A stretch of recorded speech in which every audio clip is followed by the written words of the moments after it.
자, 봅시다. 한반도의 지각 변동이라고 지금 설명이 나와 있는데요. 지체 구조는 오늘날 현재 한반도의 땅덩이 암석들을 조사했을 때 이걸 여러 개의 부분으로 구분한 거죠. 그리고 맞다. 지난 시간에 이제 이야기를 했어야 되는데 살짝 이제 빼먹은 게 있어서 아주 중요한 내용은 아닌데. 자, 우리 대륙은 끊임없이 움직이죠. 그리고 이게 약간 불규칙하게 움직이거든요. 그래서 우리 한반도는 지금까지 이 오늘날의 한반도가 이렇게 한 덩어리로 움직인 게 아니고 중생대가 시작되기 전까지는 한반도의 북쪽과 한반도의 남쪽이 전혀 다른 곳에 있었다 그러더라고요. 그래서 이제 중생대 이후에 충돌해서 합쳐져서 지금까지 이어져 있는 거고, 그래서 이제 학생들 중에는 여기는 계속 변성함이고 변성함과 변성함 사이에 왜 퇴적층이 있느냐, 뭐 이 부분만 뭐 가라앉았다가 융기했다가 뭐 이해가 잘 되지 않는다.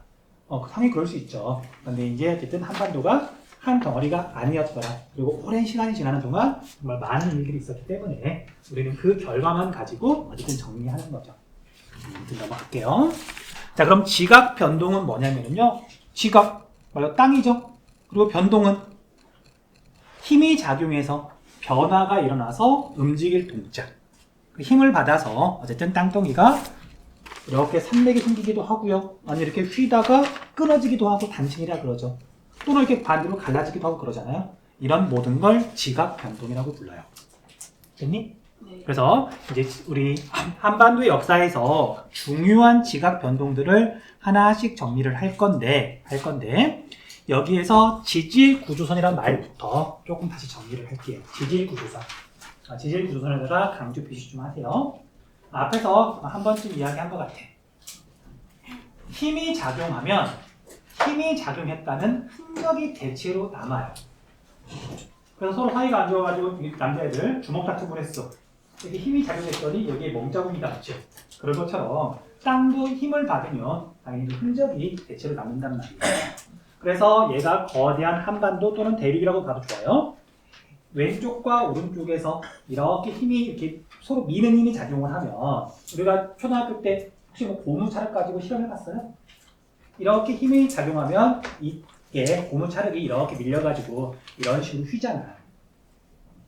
네. 영상을 본 적 있을 거야. 네. 그래서 이쪽과 이쪽에서 작용을 하면은 그 힘의 흔적은 힘이 작용하는 방향의 수직으로 대체로 만들어진다. 이렇게 휘다가 끊어지기도 하는 거고, 또는 양쪽으로 당기게 되면 이렇게 갈라질 텐데 이렇게 세로 방향으로 단층이 생기면서 갈라지겠죠. 그래서 그래서 그 힘이 작용한 흔적을 보면 그때 힘이 어느 방향에서 작용했구나, 그걸 알 수가 있는 거예요. 됐어요? 네. 그럼 다시 이렇게 힘이 작용했을 때 커다란 산맥이 만들어지기도 하지만 이렇게 압축되는 힘 때문에 뭐 돌멩이가 이렇게 찌그러지면서 거기에 줄무늬가 생기기도 하고 조그만한 돌멩이에 어떤 틈이 생기기도 하고, 그리고 모든 힘이 작용한 모든 흔적을 지질 구조선이라고 불러요. 됐니? 네. 근데 이제 보통은 아주 작은 이렇게 돌멩이에 있는 이런 깨진 틈 같은 거, 이런 건 우리가 지금 큰 지형들 다루고 있잖아요. 그건 이제 이야기하지 않고 이제 보통은 커다란 단층선이나 아니면 커다란 산맥들 있죠. 이런 걸 지질 구조선이라고 한다. 그러니까 용어부터 조금 이렇게 정리를 좀 했어요. 네. 자, 이제 우리 밑에 있는 지질 시대별 주요 지각 변동이 있는데 별로 안 중요한 건 이제 좀 빠르게 넘어갈게요. 자, 제일 위에 있는 지질 시대는 우리 앞에서 한번 정리했던 거죠. 자, 우리 선캄브리아대 얘도 지우세요. 우리 한국지리에서 이런 말은 나오지 않아요, 이제. 시생대, 원생대 합쳐서 시원생대라고 한다. 그 다음 고생대, 중생대, 신생대 앞에서 한번 정리했던 거죠. 네. 그리고 고생대는 뭐 캄브리아기부터 페른기까지 이렇게 있는데요. 중간에 더 있고, 자, 이거 다 지워도 상관없고 전기, 후기. 앞부분, 뒷부분만 구분하면 됐다고. 네. 자, 그리고 중간에 결층. 지난 시간에 설명했죠. 네. 결층이 무슨 뜻이었죠? 지층이 결석했다. 네. 그래서 이 시기에는 평남 둔지와 옥천 습곡대가 그 부분이 퇴적층이 없다, 육지 상태였다, 그런 뜻이라 그랬잖아요. 네. 그래서 이제 혹시라도 3학년 기출문제집을 가지고 공부하는 친구들은 이 부분에 대해서 한두 번 정도 뭔가 이게 선택지가 있을 거예요. 그런 뜻이야. 그 다음에 여기 조선노충군, 평안노충군 이미 설명 다 했고요. 육성층, 해성층. 자, 여기 보면 노충군이 이렇게 3개, 4개 막 이렇게 나오잖아요. 네. 해성층은 딱 하나예요. 얘만 해성층이고 나머지는 전부 다 육성층. 자, 여기 조선노충군에 매장되어 있는 지하자원 석회암 외우셔야 돼. 자, 평안노충군에 매장되어 있는 주요 지하자원 무연탄 외우세요. 외워야 돼. 그 다음 중생대는 전기, 중기, 후기 세 시기로 구분한다 라고 했었잖아. 넘어가시면 되고요. 그리고 봤더니 이제 경상노충군은 중생대 후기에 쌓인 육성층이에요. 그럼 다시 여기 대동노충군은 뭐냐? 사실 뭐 중요한 지층은 아니라서 얘가 정답으로 뭐 나오거나 그러진 않아요. 그런데 뭐 최적층이 딱 뭐 3가지만 있는 건 아니다 보니 그래서 대동노충군이 나오면 그냥 중생대 때 쌓인 육성층이구나. 그러니까 해성층은 하나밖에 없다. 그냥 그렇게 외우고 그냥 혹시라도 나오면 나올 일은 없겠지만 그렇게 보시면 되고 그 다음 신생대는 제3기와 4기로 구분한다 했던 거죠. 네. 네. 그 다음 우리가 이제 지각변동 볼게요. 지각변동. 시원생대는 변성작용이 일어나서 정확하게 어떤 일들이 일어나는지 모르겠지만 변성암이 만들어졌으니까 그냥 변성작용이라고 하는 거고요. 그 다음 조류운동은 또 앞에서 얘기했죠. 조는 대륙이 창조된다. 만들어진다.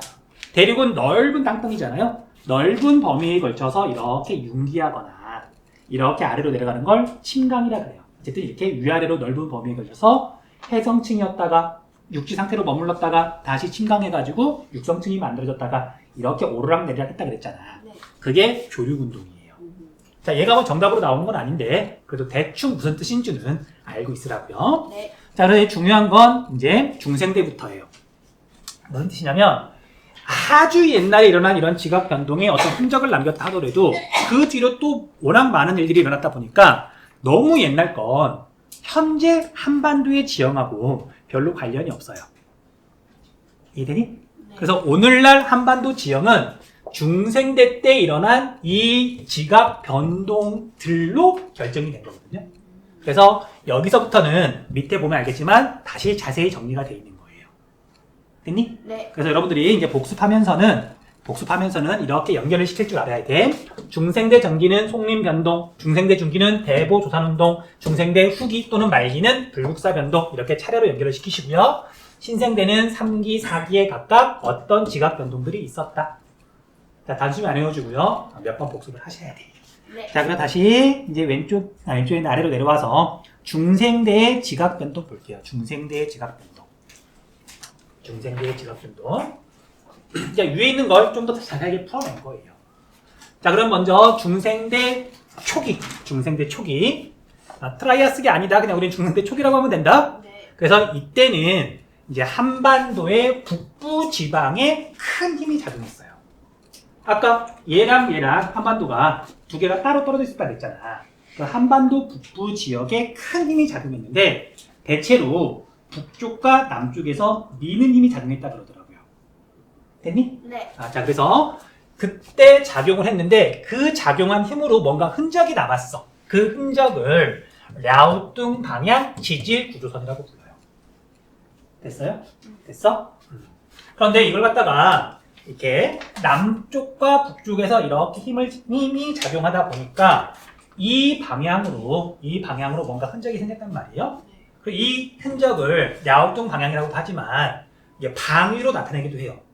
자, 우리 동북동은 동쪽에 가깝니? 북쪽에 가깝니? 동이 두 개니까 동쪽에 가까워요. 그 다음에 서남서는 서쪽에 가까워요. 그래서 동서남북이 이렇게 있으면 이 방향을 동북동에서 서남서 방향이라 그래요. 그래서 흔적을 봤더니 지질구조선이 이 방향으로 뻗어 있고 이 방향을 따라가서 봤더니 중국의 랴오뚱 지방이 나와서 랴오뚱 방향 지질구조선이라고 그러는 거예요. 참고로 랴오뚱 방향은 우리말로는 산둥반도예요. 이름 들어본 적 있죠? 산둥반도. 네. 역사 시간에. 됐니? 네. 그래서 동북동 서남서라는 말을 쓰기도 하지만 사실 방위로 말하면 잘 안 와닿잖아요. 그래서 이제 학계에서는 랴오뚱 방향이라고 한다. 됐어요? 네. 그렇게 좀 알아주세요. 자, 그 다음에 이제 중생대 다시. 그래서 이 중생대 초기에 한반도 북부지방에 작용해가지고 랴오뚱 방향 지질 구조선을 남긴 이 지각 변동, 이 힘을 속림 변동 운동이라고 한다. 일단 속림이라는 말 좀 기억해 주세요. 넘어가서요. 자, 그러다가 이제 중생대 중기가 되면 이제 얘는 둘 다 강조 표시 좀 해줘야 돼요. 왜냐면 매우 격렬했대요. 학자들이 조사를 해보니까 한반도 역사상 가장 큰 힘이 작용한 시기라 그러더라고요. 가장 큰 힘이.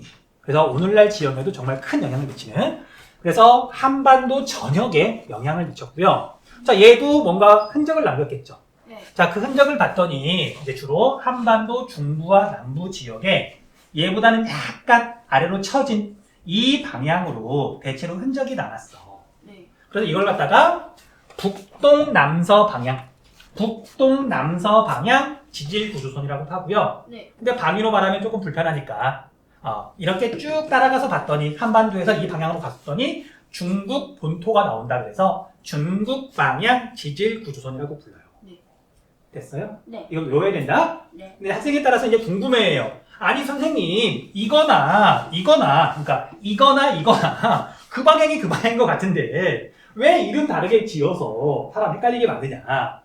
왜 이름이 다를까? 기울기가.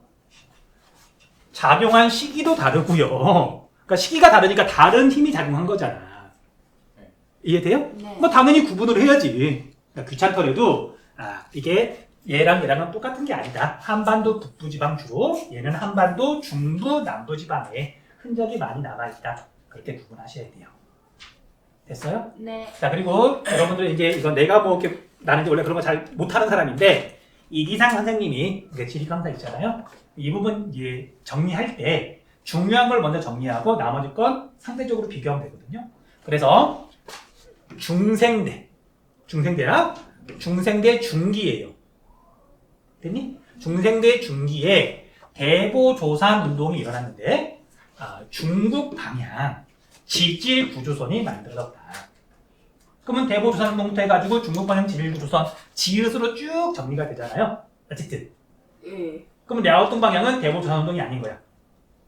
그래서 한 가지를 먼저 이렇게 정확하게 정리를 하고 나머지 건 다르게 이제 이해를 하면 되는 거죠. 네. 됐어요? 네. 됐어? 그래서 체크 잘 해주시고요. 그 다음에 넓은 범위에 걸쳐서 대보화강암이 형성되었다. 여기 강조 표시 좀 해주세요. 대보화강암. 자, 관악산을 이루는 주요 암석은 화강암이라고 이야기를 했죠. 네. 언제 만들어졌다겠지?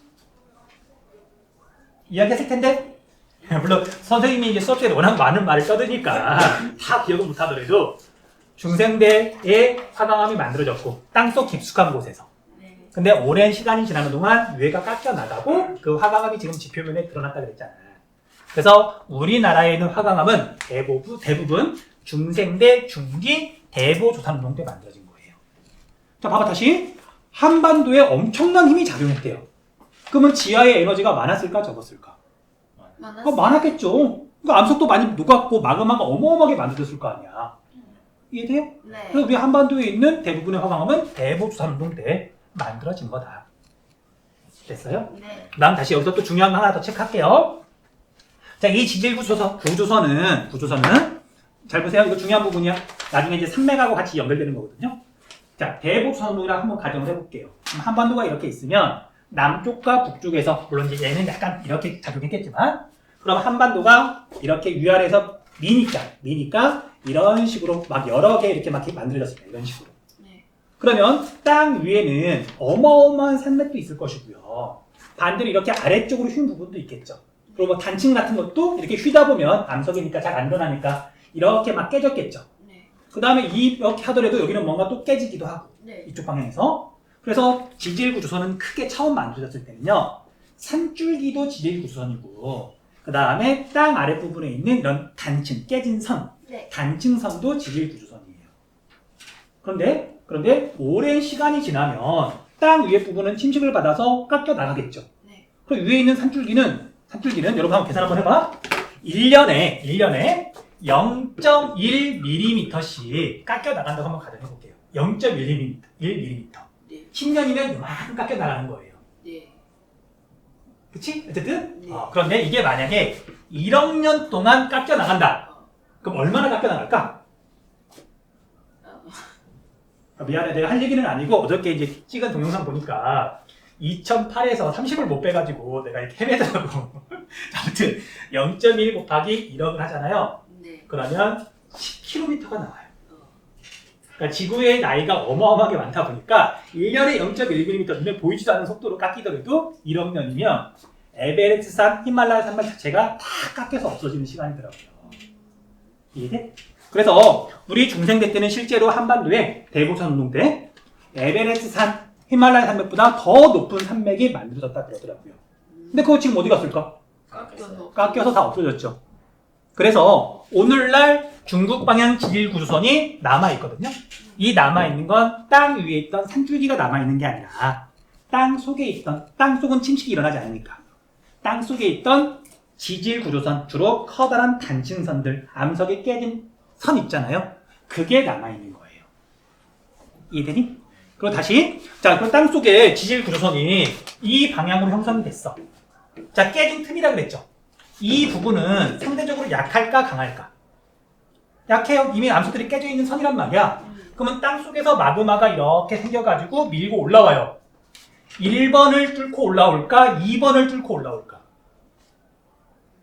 당연히 밑에서 마그마가 올라올 때 약한 부분을 뚫고 올라오겠지. 그래서 우리나라 지하를 이렇게 조사를 해보면요. 화강암이 아무렇게 되는 게 아니라 이 방향으로 일정하게 띠를 이루고 있어요. 그러니까 대부 화강암은 아무렇게나 분포하는 게 아니라 중국 방향 지질 구조선으로 이 방향으로 그냥 분포한다 정도도 알아두면 좋아요. 자, 우리 다시 앞에 이제 있는 지도 여러분들이 볼 필요는 없고 여기 볼게요. 자, 얘가 관이밤 중생대죠. 지금 이게 화강암이야. 근데 분포하는 거 봤더니 이 방향으로 지금 띠 모양으로 분포하죠. 이게 중국 방향 지질 구조선 방향이라고요. 됐어요? 네. 넘어갈게요.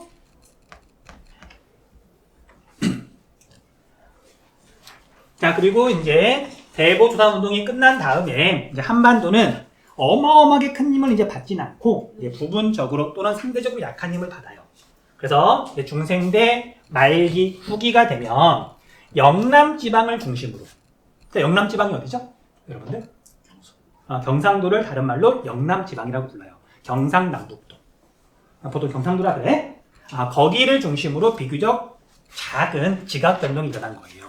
그걸 뭐라고 부르냐? 불국사 변동. 자, 여러분들 불국사가 어디에 있어? 경주에 있잖아. 경주가 무슨 도에 있죠? 경상도에 있잖아. 경상북도.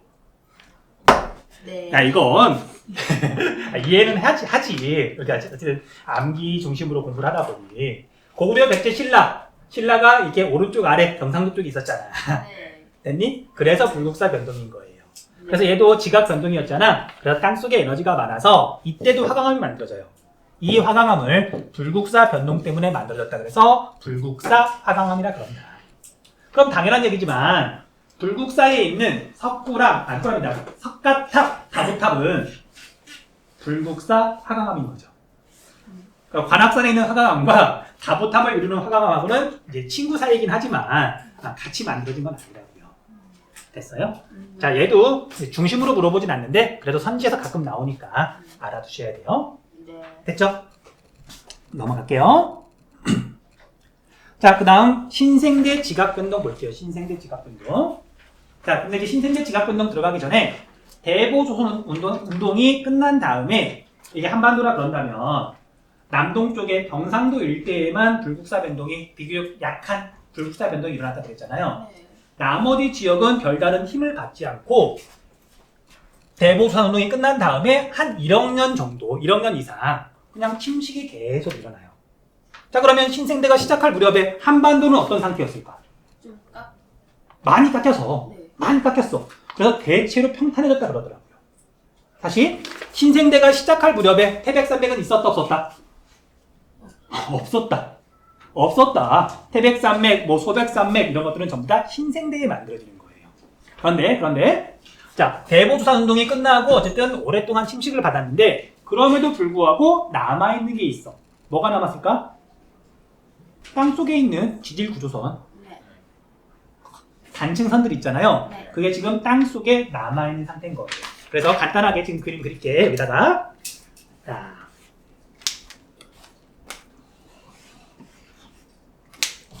자, 한반도를 이렇게 보면 저 그림 완벽한 것 같아요. 자, 얘가 이제 무슨 방향 지질구조선? 한반도 북쪽에 랴오뚱 방향 지질구조선. 얘는 중국 방향 지질구조선. 지하에 이렇게 단층선들 묶음, 단층선들이 이런 방향으로 나 있는 상태에서 대체로 평탄해진 상황에서 네. 다시 힘을 받는 거예요. 됐어? 네. 이거 잘 기억해야 된다. 잘 기억해야 된다. 네. 자, 그래서 신생대는 제3기와 제4기로 나누는데요. 제3기 경동성 요곡운동 강조 표시 좀 해주세요. 경동성 요곡운동. 여러분들 경동지형이 뭐야? 들어본 적 있어요? 경동지형? 그럼 학생들이 잘 물어보면 우리나라 이렇게 중부지방을 이렇게 단면도를 잘라가지고 보면은 인천부터 강릉까지 단면도를 잘라서 보면 이렇게 그리죠. 네. 이거 많이 그렸지? 아니요. 네. 안 그렸니? 우리 한반도 단면도가 동고서저라 그러잖아. 네. 동쪽이 높고 서쪽이 낮잖아. 아. 네. 그러니까 우리나라가 동고서저 지역이라 그러잖아요. 네. 그래서 그걸 우리가 경동지역이라 그러는데 네. 다시 경동은 동쪽이 높게 솟았다 그런 뜻이 아니고요. 정확한 용어 설명해 줄게요. 이 경은 경향성 할 때 경이에요. 경향성이 뭐죠? 경향성? 경향. 좀 그런. 어느 방향을 향하다, 어느 방향으로 치우쳐 있다. 네. 대칭이 아니라 균형이 잡혀 있는 게 아니라 한쪽으로 뭔가 기울어져 있다. 네. 기울어질 경자거든요. 그 다음에 동은 동쪽 할 때 동이 아니라요. 움직일 동자예요. 아. 동작 그만 할 때. 됐니? 네. 그래서 땅이 움직였는데 대칭으로 움직인 게 아니라 한쪽으로 치우쳐서 움직였다. 한반도가 신생대 초에는 대체로 이렇게 평탄했는데 경동성 요구운동은 동쪽에서 상대적으로 큰 힘이 생겼어요. 이렇게 밀었어. 네. 그러니까 이쪽은 버티는 힘, 상대적으로 약한 힘이 이렇게 작용을 했고요. 그러다 보니까 얘가 휘긴 휘었는데 동쪽으로 치우쳐서 이렇게 땅이 올라온 거예요. 이렇게 휜 거예요. 됐어요? 네. 자, 이렇게 휜 걸 요곡이라고 부르거든요. 그래서 이름 자체가 경동성 요곡 운동이라고 한다. 난방기 끌게요.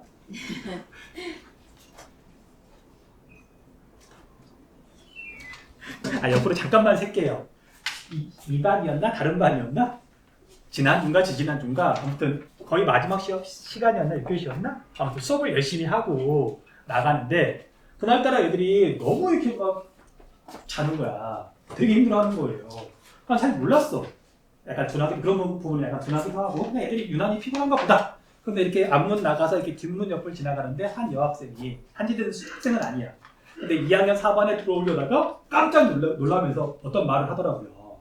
뭐라 그랬냐면 야 완전 찜질방이야 찜질방 그러는 거야. 그래서 난방기를 세게 틀어놓고 그 틀어놓은 줄도 모르고 애들이 막 자길래 애들이 왜 이렇게 많이 자지? 속으로 약간 속상해가지고 수업 꾸역꾸역 하고 갔더니 너무 뜨거웠던 거지. 그러니까 이게 쉽게 말하면 애들 자라고 막 이렇게 난방기 세게 틀어놓고 속으로는 잔다고 속상해하고 그래서 적당히 난방기 조절할게요. 자, 아무튼 그래서 다시 신생대 초에 대체로 평평했던 한반도가 동쪽에다 큰 힘이 작용했다 그랬잖아요. 네. 자, 이건 여러분들이 어떻게 느낄지 모르겠는데 원래 일본과 한반도는 붙어 있었어요. 동해가 없었어. 근데 동해가 생겼다는 얘기는 일본과 한반도가 멀어졌다는 얘기잖아요. 거기가 갈라지면서 동해에서 우리나라 쪽으로 이렇게 미는 힘이 생겼을 거 아니야. 네. 그래서 우리 한반도가 동쪽이 더 높게 이렇게 솟았다. 경동성 요곡 운동이에요. 자, 그래서 여기 설명을 보면은요.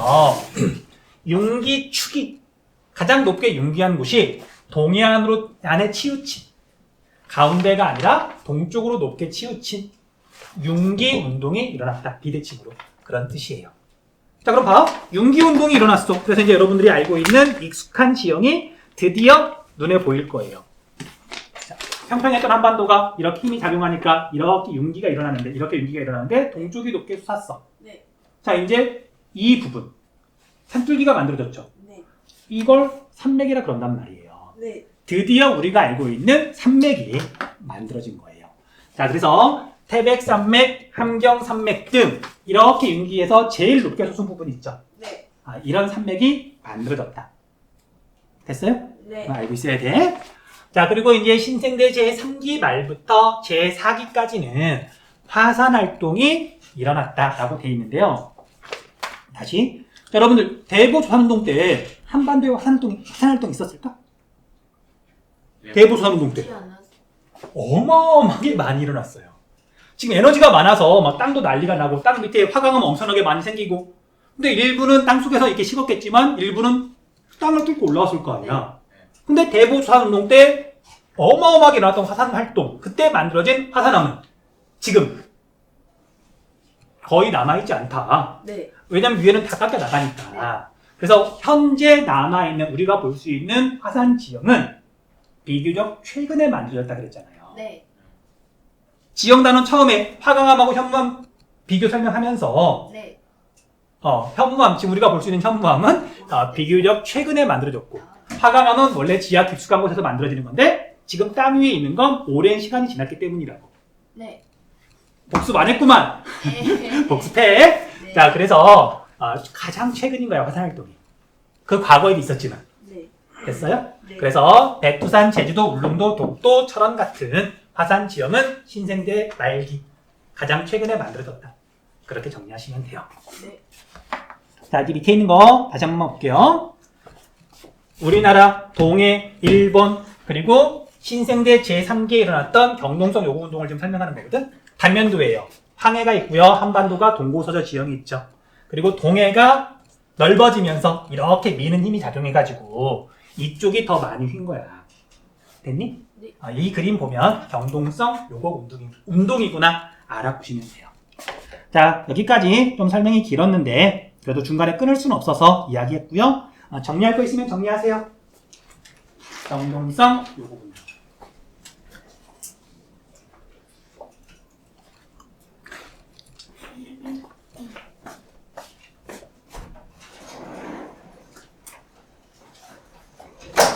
잠을 자느냐, 추위로 잠을 쫓느냐.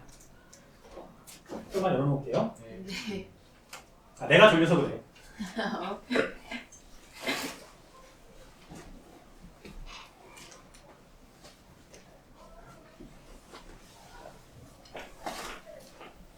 내용은 좀 어렵죠? 네. 잔인한 말 할게요. 내가 쉬우면 남도 쉽고요. 내가 어려우면 남도 어려워. 근데 어쩔 수 없이 상대평가잖아. 네. 그럼 어떻게 해야 돼?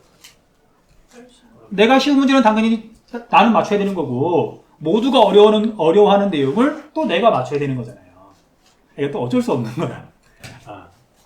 어쩔 수 없는 거잖아. 네. 어쩔 수 없는 건 그냥 어쩔 수 없는 거니까 그냥 묵묵히 해야 되는 거야. 네. 네. 잔인한 말이죠. 자, 혹시 여기까지 질문?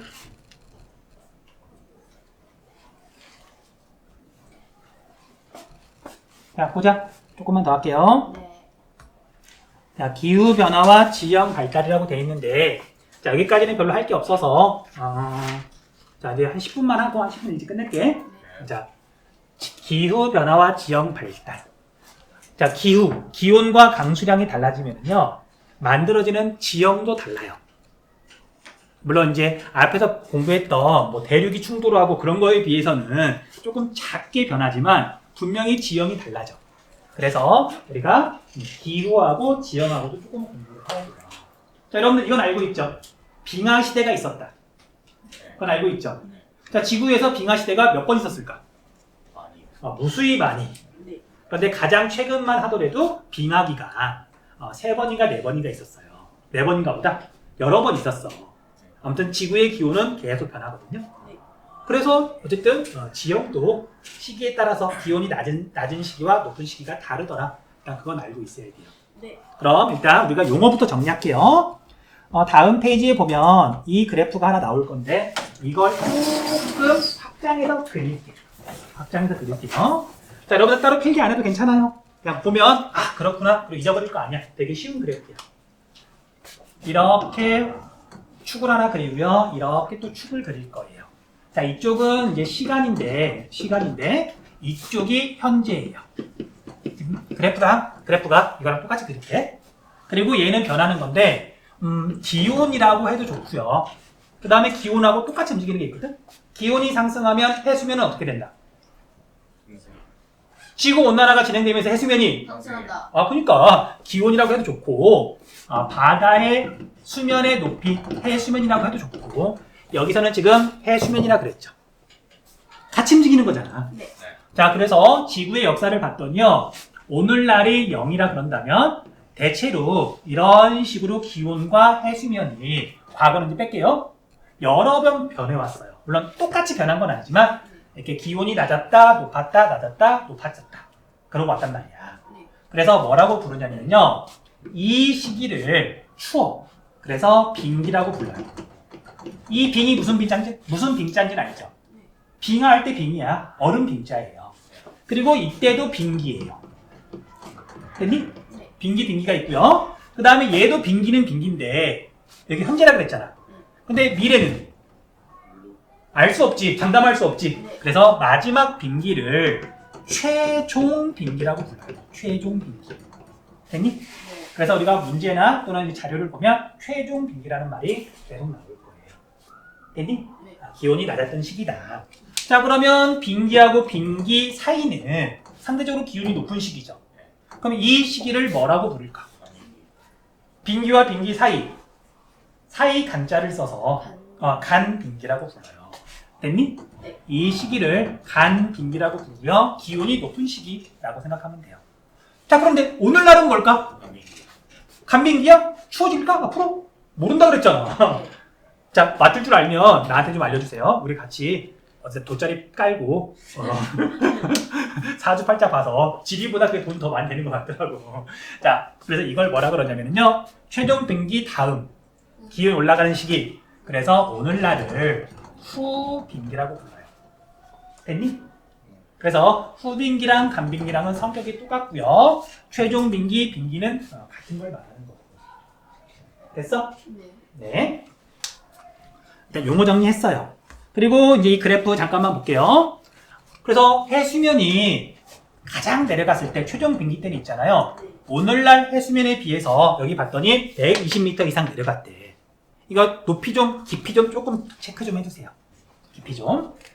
그러니까 빙하가 더 많았을 테니까 지금보다 해수면이 이렇게 내려가서 100m 이상, 120m라고 해도 좋고 100m 이상 해수면이 낮았다. 체크해주세요. 그리고 기온은 한 8도 정도 낮았다 그러더라고요. 지구 전체 기온이. 그러니까 8도면 별거 아닌 것 같을지도 모르겠지만 지구 전체에서 보면 생태계 같은 거 보면은 어마어마한 영향을 미친다 그러더라고요. 됐죠? 네. 용어 잘 기억해야 돼. 기본적으로. 그리고 최종 빙기는 약 2만 년 전에 끝났다. 2만 년 전은 되게 추웠지만 점점 기온이 올라가는 중이다. 그리고 또 확대를 해보면요. 계속 올라가는 건 아니고 약 6,000년 전에 현재만큼 해수면이 높아졌어요. 이건 그냥 TMI. 몰라도 상관없는데 어쨌든 후빙기다. 됐죠? 다시 앞으로 올게. 앞에 있는 내용 보면은요. 빙기랑 간빙기랑 지금 이렇게 특징 설명하고 있어요. 자, 빙기 볼게요. 빙기. 빙기는 상대적으로 기온이 낮아요. 그러면 바다의 면적도 줄어들겠죠. 해수면이 내려가니까. 그 다음에 바닷물의 온도도 낮아. 그럼 물이 많이 증발할까? 별로 안 증발할까? 별로 안 증발해요. 올라가는 게 내려오는 거죠. 그러면 강수량은 줄었겠지. 네. 그러면 지금보다 습했을까? 건조했을까? 건조했겠죠. 한랭 건조. 그럼 식물이 자라기에는 별로 안 좋지. 네. 식물은 기온이 좀 높을수록 물이 많을수록 잘 자랄 텐데 식생 빈약. 지금보다 식물이 적었다. 그에 비해서 오늘날 후빙기는 상대적인 거니까요. 온난하고 수변하고 물이 많이 증발하니까 많이 내리고 식물도 훨씬 많은 거고. 네. 됐죠? 네. 그다음 해수면 볼게요. 해수면은 하강, 얘는 상승. 당연한 거죠. 이건 굳이 설명할 게 없죠. 네. 그다음 여기 오른쪽에 보면 침식 기준면이라고 있어요. 침식 기준면. 강조 표시 좀 해주세요. 침식 기준면.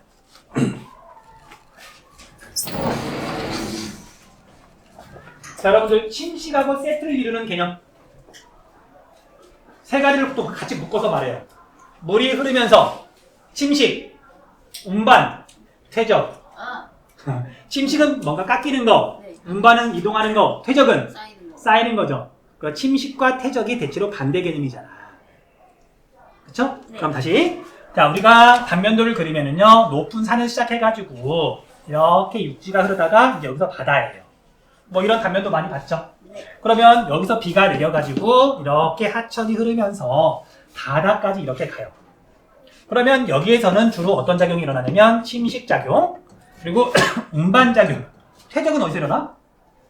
주로 여기에서 퇴적작용이 일어나죠. 근데 이걸 좀 더 명확하게 한번 해볼게요. 명확하게. 대부분의 하천은 흐르고 흘러서 대체로 바다에 가는데 이 해수면을 기준으로 어쨌든 물은 계속 바다로 가는 거잖아요. 이 해수면을 기준으로 여기보다 더 위에서는 침식작용이 조금이라도 일어나려고 그래요.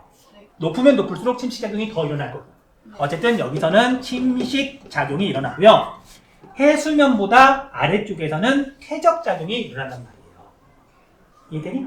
그래서 침식과 퇴적이 이렇게 나뉘어지는 기준이 되는 면이라 그래서 이걸 침식기준면이라고 해요. 침식기준면. 그러니까 해수면은 대표적인 침식기준면이에요. 그렇죠? 네. 많은 하천들은 바다로 흘러가니까. 근데 어떤 하천들은 이렇게 커다란 호수가 있으면 호수로 이렇게 흘러가요. 그럼 이 A라고 하는 하천의 침식기준면은 어디일까? 얘는 바다로 흘러가는 게 아니라 호수로 흘러간다고. 그럼 여기서 뭔가 운반해온 물질은 호수 바닥에 쌓이겠지. 얘의 침식 기준면은 호수면인 거예요. 이해되니? 네. 그래서 침식 기준면은 무조건 해수면이라고 외워도 상관은 없는데 근데 침식 기준면의 정확한 뜻은 침식과 퇴적이 나뉘어지는 그 경계면을 침식 기준면이라고 해요. 여기 나와 있는 것처럼 해수면은 일반적으로 거의 모든 하천의 침식 기준면이 된다. 그래서 해수면이 상승한다, 침식 기준면이 상승한다. 같은 뜻이에요. 뒤에 보면 자주 나오는 말이니까 외우세요. 네. 그다음 마지막으로 우리 풍화작용 볼게요. 풍화작용. 풍화가 뭐야? 바람. 100% 학생들이 바람에 의해서 깎이는 것라고 대답해요. 5점짜리 대답. 자, 영어로는 풍화가 웨더링이에요. 웨더링. 날씨에 의해서, 기후에 의해서 깎이는 거. 바람뿐만 아니라 비. 이해돼요? 근데 정확히는 침식하고 비슷한데 침식하고 조금 달라요. 침식은 바위가 침식됐어. 운반, 퇴적. 깎인 게 다른 데 가서 쌓이는 거. 이걸 침식이라고 하고요. 풍화는, 웨더링은 여기에 바위가 있어. 식물이 자라든 얼음이 뭐 물이 얼고 녹든 얘가 깨져가지고 그냥 그 밑에 쌓여. 또는 바위가 깨졌는데 위가 깨졌는데 그냥 거기에 가만히 있어. 깨진 물질이 그 자리에 대체로 머무는 걸 풍화라고 불러요. 자, 여러분 흙은 어떻게 만들어지지? 바위가 깨져서 그러니까 바위가 깨져서 점점 잘 가서 흙이 만들어지는 거잖아. 그래서 현무암 침식토일까? 현무암 풍화토일까? 현무암 풍화토라고 하는 거예요. 됐니? 네. 됐니? 자, 그런데 이 풍화는 크게 두 가지로 구분해요. 하나는 물리적 풍화, 하나는 화학적 풍화. 체크하세요. 물리적 풍화, 화학적 풍화. 자, 물리랑 화학이랑 가장 큰 차이. 글쎄요. 지난 시간에도 자꾸 과학 얘기를 하더니만 왜 이번 시간까지 과학 얘기를 하시나니까. 과학하고 멀어진 지 진짜 오래됐는데. 자, 물리는 때린다고 할 수도 있지만 얘가 가고 있었어. 뭐가 와서 때렸어. 얘가 방향이 바뀔 뿐 얘가 뭐 성질이 변하고 그런 거 아니죠. 물리는 성질 변화를 다루는 게 아니라 근데 우리 화학은 성질이 반응. A랑 B랑 이렇게 만났는데 이렇게 치고 가는 게 아니라 A하고 B하고 만났더니 산소하고 수소하고 만났더니 물이 돼버렸네? 성질 변화가 일어나는 게 화학이잖아요. 됐니? 네. 자, 그래서 물리적 풍화는 뭐냐면요. 바위가 있어. 근데 얘가 단순히 절반으로 쪼개져서 크기만 작아졌지 원래 거랑 작아진 거랑 성격이 똑같을 때, 성질이 똑같을 때 물리적 풍화라고 불러요. 자, 여러분 혹시 분필 본 적 있니? 초등학교 때? 자, 분필 절반으로 쪼갰어. 역시 분필이지. 네. 이렇게 쪼개지는 건 물리적 풍화. 그럼 화학적 풍화는 뭐냐? 자, 여러분들 설탕, 각설탕이 있어. 네. 얘는 뭐죠? 고체죠. 네. 근데 얘를 물에 녹였어. 네. 그럼 고체인가? 이온 상태로 변하는 거죠. 네. 그러니까 설탕 닭설탕이 지금 잘게 쪼가져가지고 눈에 보이지도 않게 됐어. 그 분명히 뭔가 작아졌죠, 입자가. 네. 근데 얘는 고체지만 얘는 다른 상태로 변했잖아. 네. 이런 걸 화학적 풍화라고 불러요. 음. 자, 그래서 화학적 풍화는 우리 한국지리 시간에는 딱 한 단어만 나오거든요. 적어둘게요. 화학적 풍화는 여러 가지가 있지만 한국지리 시간에 나오는 화학적 풍화는 용식밖에 없더라. 용식 외우세요. 용식. 사람 이름처럼 보일 수도 있는데 사람 이름은 아니고요. 자, 여러분들 용은 언제 쓰는 말이냐면요. 용액할 때 용이에요. 용액이 뭐지? 녹이는 액체를 용액이라고 그러잖아. 녹인다는 뜻이에요. 그러면 식은 침식할 때 식이에요. 뭔가 좀 먹는다, 갉아먹는다 그런 뜻이야. 그래서 단순히 크기가 작아지는 게 아니라 무언가에 녹아서 용액에 녹아서 점점 입자가 작아지는 거, 성질이 바뀌는 거, 이걸 용식이라고 한다. 그리고 이런 용식이 일어나는 대표적인 암석, 한국지리 시간에는 딱 하나만 나와요. 석회암 외우세요. 석회암은 용식작용이 잘 일어나고 이건 화학적 풍화에 해당한다.